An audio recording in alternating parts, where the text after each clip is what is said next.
You're listening to UCW Radio. In your face.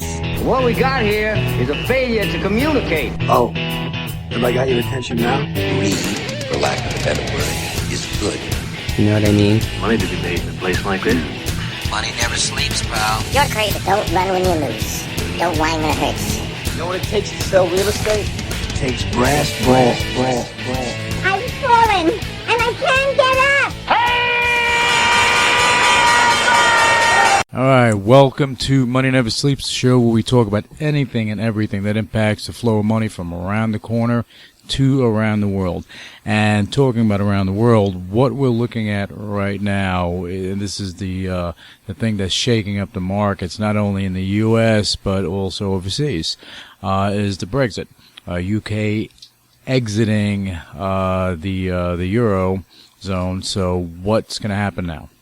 Okay, people are looking at the markets and they're thinking it's a big catastrophe. You know, the markets are collapsing and all this is happening, but this was to be expected. You had the markets running. You had everything was in rally mode. People thought that the UK would never leave. They would never exit. They would not vote on that. They would not vote to leave. They would vote to stay. Everybody was gambling and they were banking on it. And that's what happened. You know, but if you're diligent and you understand what's going on, and if you look, if you were rolling the dice, you were riding the trend, but you had to get some sort of indication that, you know what, that the worst case scenario could happen. But is that the worst case scenario? We don't know yet. You know, I'm not in the UK, but I'm just looking at things from behind the scenes, actually from far away, and just looking at what could be. Okay, is it the best move for them?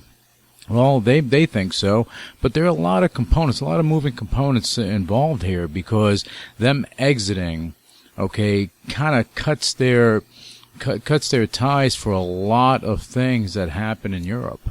Okay, you know, anything from having a UK-based airline get more destinations in Europe to travel and so on and so forth, banking, things of that nature.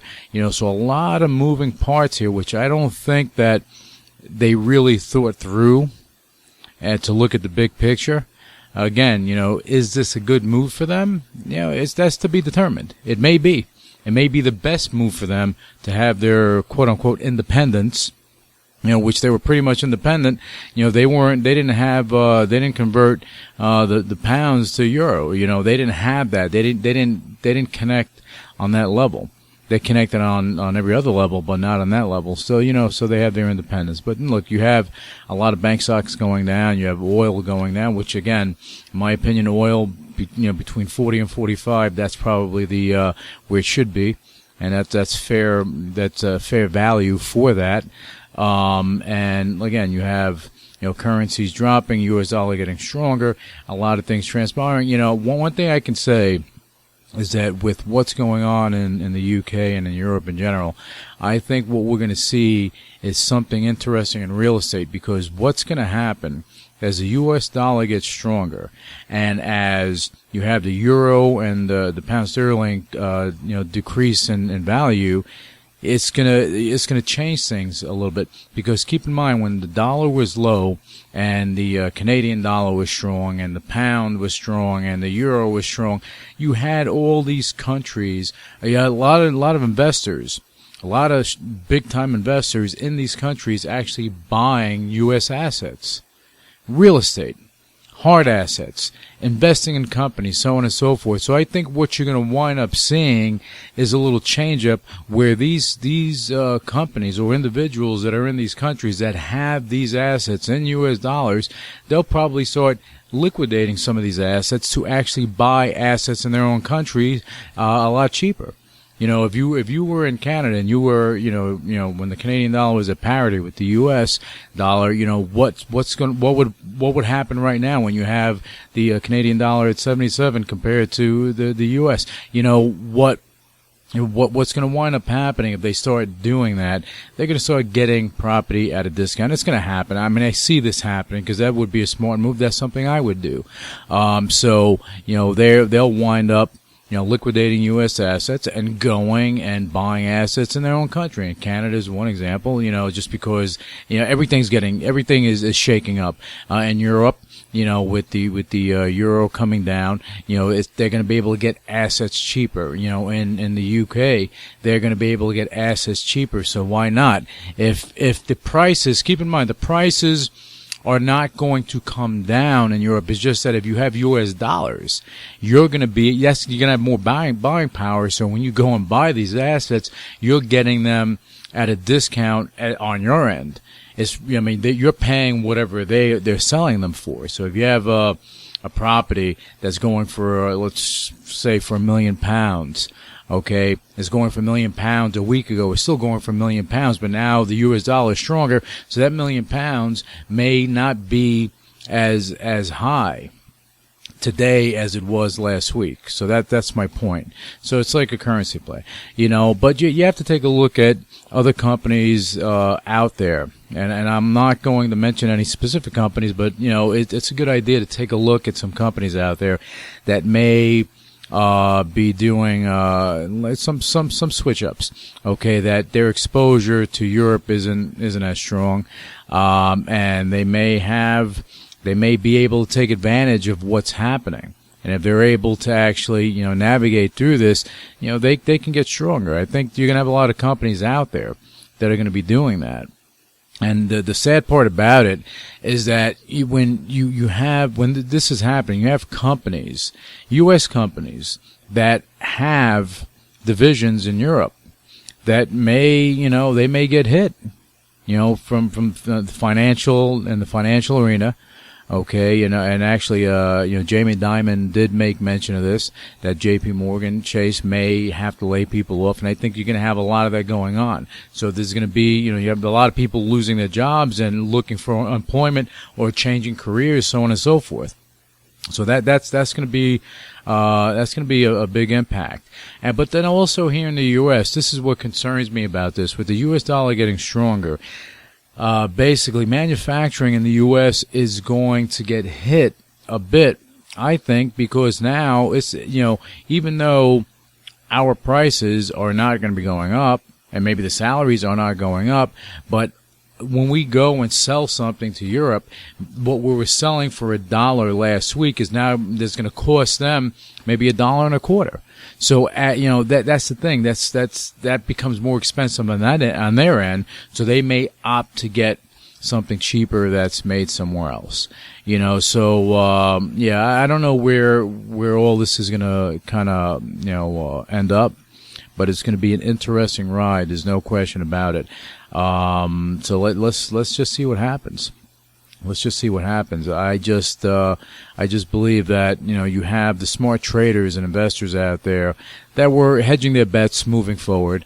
And now with what's going on, they're on top of their game. They're protecting their losses. They're trying to profit where they could.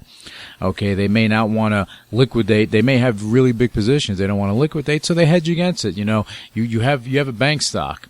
Okay, you have it. You don't want to sell it right now, so you hold on to it, and you go buy some puts and you hedge against it. That's what a lot of savvy investors do to hedge their bets. And again, this is going to impact how the exports, the U.S. exports start. That's a big thing. Exporting manufactured goods from the U.S. around the world, they're going to become more expensive. They're going to become more expensive, and you're going to have, deals and or merchandise in Europe that's going to become less expensive. So again, this impacts everyone, from Main Street to Wall Street and beyond. So this is going to be the new world. So let's see how everything ends up again at the end of the day. But I think that this is something that's going to continue to kind of scuttle around for the next, not several months, but I think it's going to be a couple of years. That things are just going to kind of have to shift. So you have to be flexible, as Bruce Lee said. Be like water, my friend. Be like water. All right, hope you guys have a great trading day. Get out there and, again, protect your losses and look for opportunities if you can. Okay, and we'll be back with you next time on Money Never Sleeps. Just make sure to go to moneyneversleepsradio.com to hear the past episodes and, be on top of what's, the future episodes. And we're going to try to talk about, and actually, I want to end up with this before I close out. One thing that we are going to be speaking about, and I think it's important, in America especially, is small business. And what we're going to start doing is highlighting small businesses that are growing. Companies that you never would hear of. They're not publicly traded, but it's a good story. It's a good story, and it shows that the American dream is alive and well. So we want to highlight some of those companies, and we're going to have a few coming up soon in the next couple of weeks after the 4th of July weekend, probably. And and we're going to start highlighting those companies so that you can kind of get a feel for what the small business is doing and how things are still growing in certain areas in the United States. Okay, with that said, have an awesome trading day, and we'll be back with you next time on Money Never Sleeps Radio. Initiating shutdown sequence. You're listening to UCW Radio. In your face. What is your major malfunction? So let it be written. So let it be done. Ladies and gentlemen, my mother thanks you, my father thanks you, my sister thanks you, and I thank you. All opinions expressed by Louis Velazquez on the Money Never Sleeps radio show and its website are solely his opinions and do not reflect the opinions of the UCW radio show or their parent company or affiliates, and may have been previously disseminated by him on television, radio, internet, or another medium. You should not treat any opinion expressed by him as a specific inducement to make a particular investment or follow a particular strategy, but only as an expression of his opinion. His opinions are based upon information he considers to be reliable, but neither the UCW radio show nor its affiliates, parent companies, and or subsidiaries warrant its completeness or accuracy, and it should not be relied upon as such. The UCW radio show, Louis Velazquez, its affiliates, parent companies, and or subsidiaries are not under any obligation to update or correct any information provided on the radio show or on the website. His statements and opinions are subject to change without notice. No part of his compensation from the UCW radio show is related to the specific opinions he expresses. Please read the full disclaimer on MoneyNeverSleepsRadio.com.